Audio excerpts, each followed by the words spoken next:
For nearly 2 decades, football belonged to Lionel Messi and Cristiano Ronaldo. Then, the world anointed Kylian Mbappé as their successor.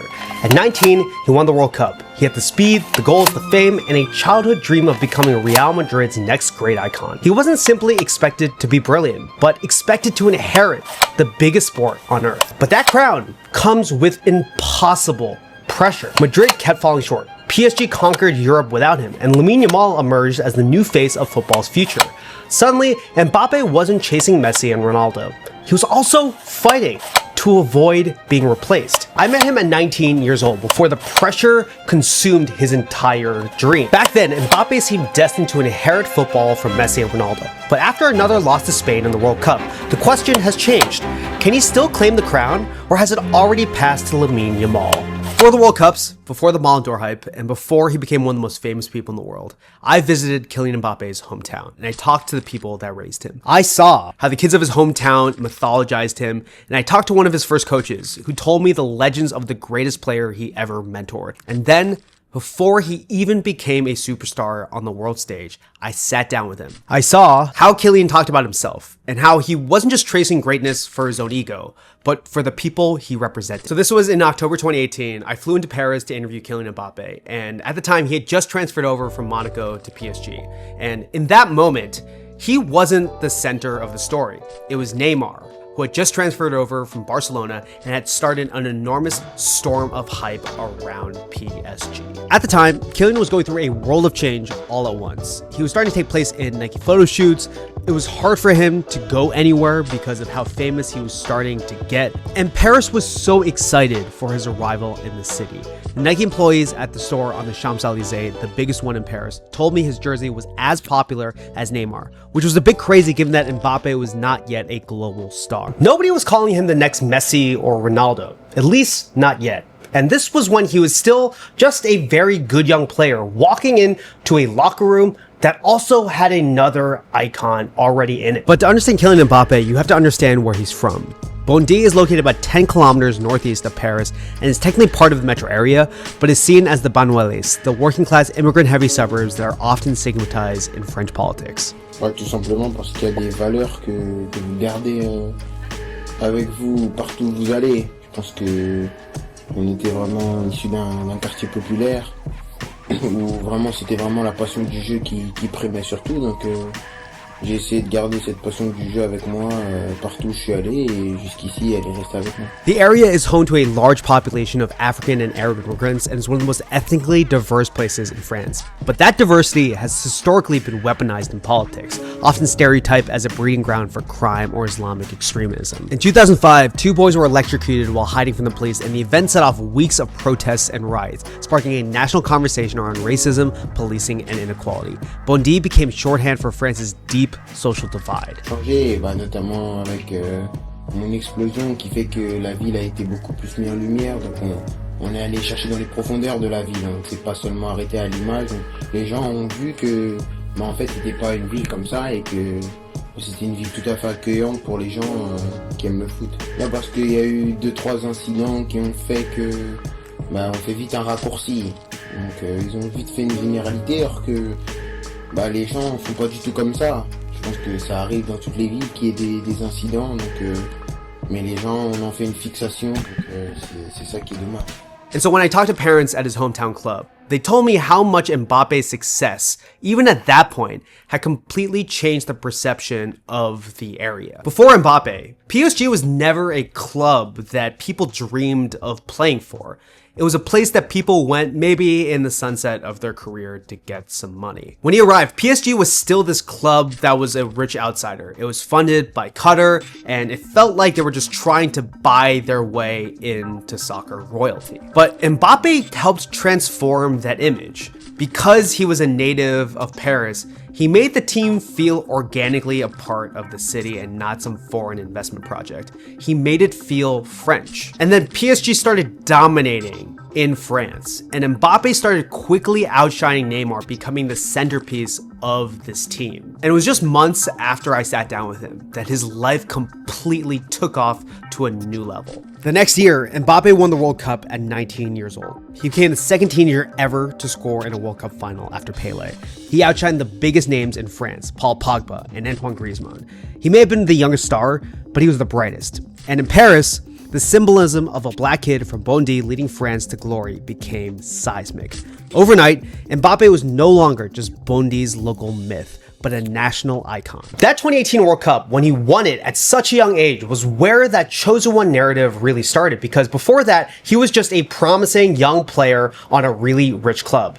After that, he was the next Messi, Ronaldo, and everyone had decided what his future would become even before he had actually fulfilled any of it. If you like stories about sports history, make sure to subscribe to see more. We're trying to hit 100,000 subscribers before the end of the summer, and if you follow this channel, you know that I don't take any sports gambling sponsorships, and I never will. And so if you support sports journalism without sports gambling sponsors, make sure to subscribe. It's what makes all of this possible. It's you. PSG became Mbappe's team more than Neymar's. He became the top scorer in Ligue 1 every year since 2018 and 2019, and PSG made its deepest Champions League run ever in 2020, losing in the final to Bayern Munich, but with Mbappé leading the charge. And after all that, he was no longer just a young prodigy, and he wasn't just one of the greatest players.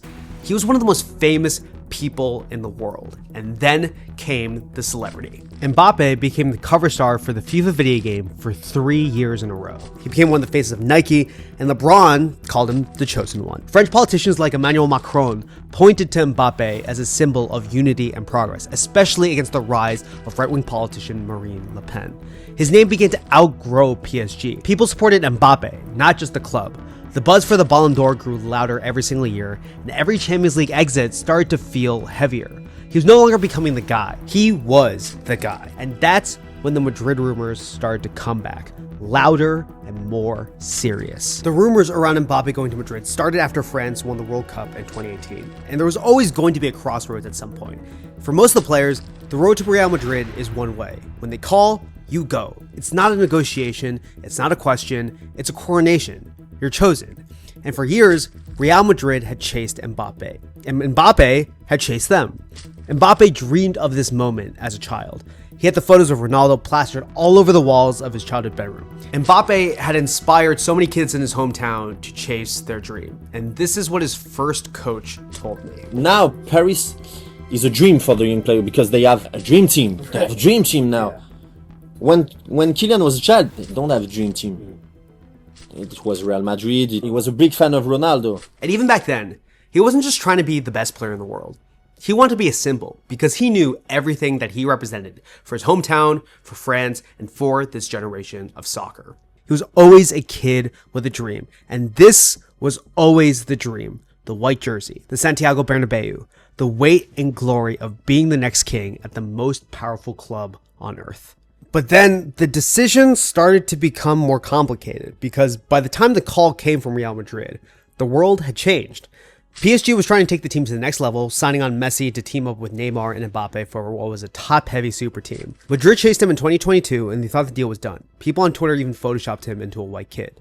But then French President Emmanuel Macron personally intervened, and the Emir of Qatar got involved too. The French political machine rallied to keep Mbappé in France. Mbappé was no longer just a footballer. He was the cultural glue of a country still navigating its identity. And in our interview 5 years before that decision, Mbappé laid out how important it was for him to represent France. Franchement, c'est vraiment quelque chose de cool parce que représenter son pays, c'est une fierté sans nom. Ça n'a pas d'égal, donc c'est vraiment un grand plaisir pour moi de pouvoir représenter mon pays. Et je pense qu'il faut donner le meilleur de soi-même pour son pays, et c'est ce que j'essaie de faire à chaque fois que je joue pour l'équipe de France. But even after the World Cup final, the expectations never stopped. In 2023, riots broke out across France after a 17-year-old was killed by the police. Protesters took to the streets, many of them young, many of them from places like Bondy. Mbappé posted a statement calling the incident unacceptable, expressing grief for the family. But some reports said his message was shaped by the French government, even influenced by Emmanuel Macron himself. The pressure wasn't just about being a football star anymore. For some, he was the face of calm.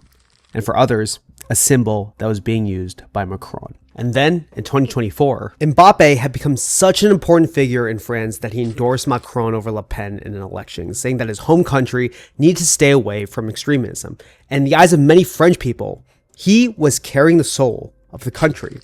During all of this, I couldn't help but think about my interview with him when he talked about representing Bondy, how important representing his hometown was not just for him in France, but globally. He was trying to win the one thing PSG didn't have, a Champions League, before going to Madrid. Passion pour le jeu, je me disais que cette passion, j'ai pas triché, je triche pas, je suis vraiment un passionné, donc je serais prêt à tout pour atteindre ces rêves-là. Donc c'était vraiment plus un rêve plutôt que quelque chose de calculé où je savais.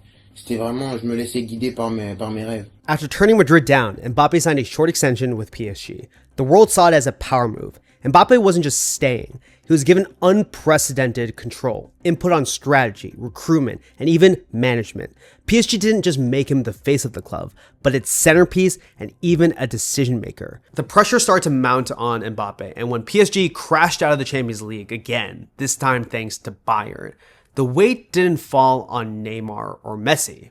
It was on Mbappé. And so at that point, even with a team that had Neymar and Messi on it, the weight of failure fell on the shoulders of Mbappé because he was the face of the team that had taken PSG to a new level. And what once seemed like this noble move to try to help PSG win a Champions League, to help your hometown team go to the next level, started to feel like that maybe it was a little bit misguided. The French media turned on him and people questioned his leadership.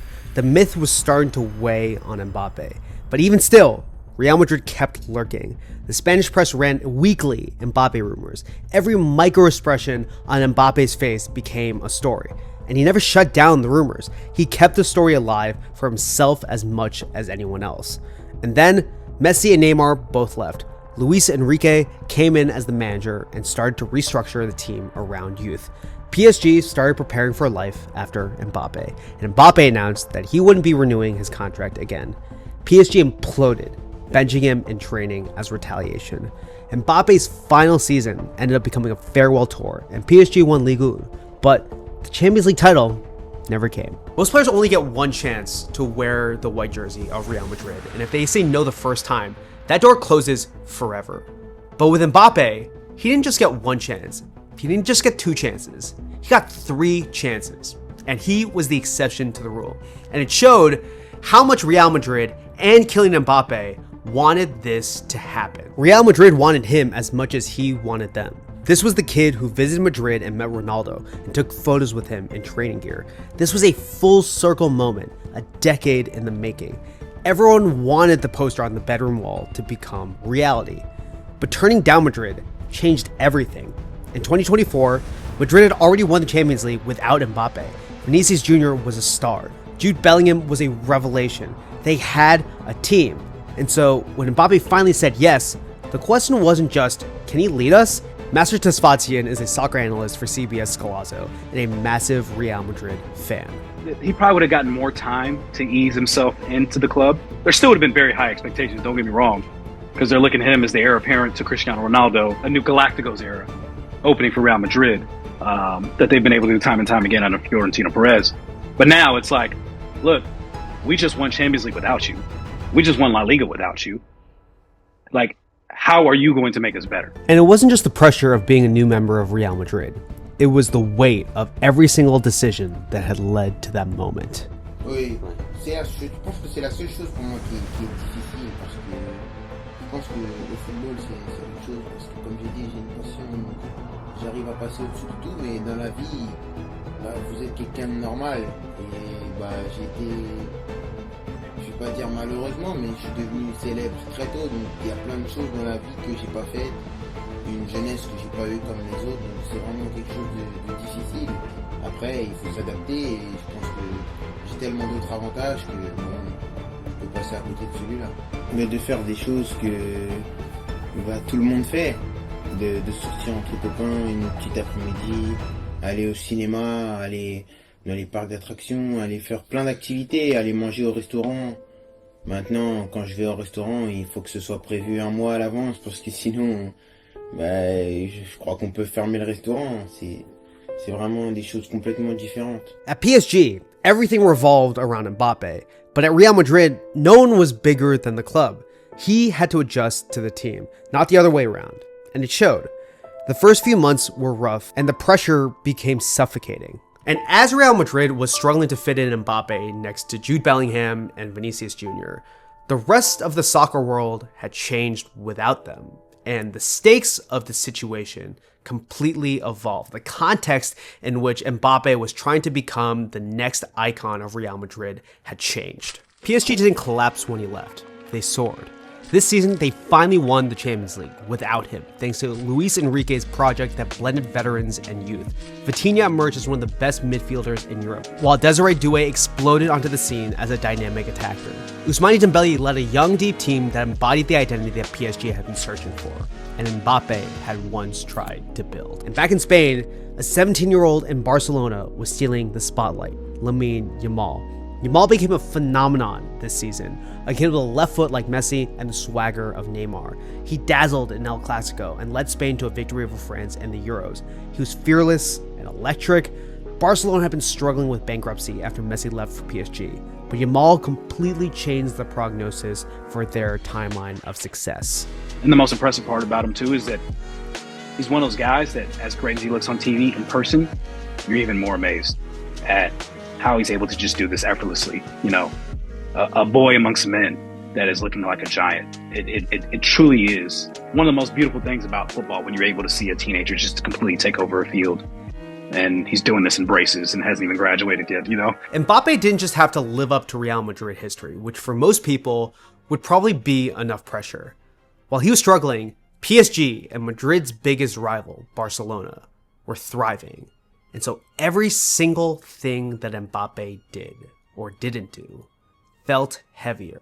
The goals weren't coming and the chemistry was off. Vinicius gave up penalties so Mbappé could gain confidence, and the team bent over backwards to help him, and the fans still booed. And this was Real Madrid, where there's no grace periods. When you're playing for a big club, they talk about the heaviness and the weight of the shirt, the jersey that you're wearing. And it's the pressure that comes from wearing that shirt. Because again, every other kid dreams of wearing the shirt. And if you do not live up to the level and expectations of Real Madrid, which is always to win a championship, a trophy in some capacity, Champions League, La Liga, Copa del Rey, if you're not able to fulfill that, it is not only just a failure season, it is a debacle. it is flat out like a pure meltdown and a rebuild that needs to happen immediately in the summertime. They have 15 Champions League trophies. No one even comes close. Twice as much more than the second most team. Like this is the golden standard of not just only soccer globally, but professional sports. And Mbappé for France has always been more than just an athlete. He was a symbol of what was possible in France. He was from Bondy, he was from the Banueles, and he was someone who represented the potential hope of what France could represent in the future. It's the reason why him endorsing Emmanuel Macron was such a big deal in the presidential election. He told me, even back in 2017, that he had given up so much just to get to that point, before the World Cups. Toutes ces bêtises d'adolescents que vous gardez toute votre vie, que vous pouvez raconter à vos enfants, je pense que j'en ai pas beaucoup, parce que lorsqu'on me dira qu'est-ce que tu as fait à 18 ans, je répondrai que j'étais déjà au Paris Saint-Germain et que malheureusement j'étais déjà une star, donc je restais à la maison. J'ai juste des anecdotes à la maison à raconter. The kid who once felt ahead of his time suddenly feels on the clock. Even at 19 years old, he was putting all of this weight on his shoulder. And even 8 years later, he's still trying to prove himself. The journey hasn't ended. Tuesday in Dallas, Spain beat France 2-0, and Mbappe's World Cup ended in the semifinal. It's the same shape as everything since he arrived in Madrid. Individually, undeniable. Collectively, still short. Yamal's Spain won, not because Yamal outplayed him. Mbappé was still the better player across the tournament. But individual stories aren't what Real Madrid measures him against, and they're not what a World Cup final measures either. Spain plays for the trophy Sunday, France goes home. And maybe that's just who Mbappé is now, the best player on losing teams. Or maybe it's the same lesson Real Madrid has been trying to teach him for 2 years.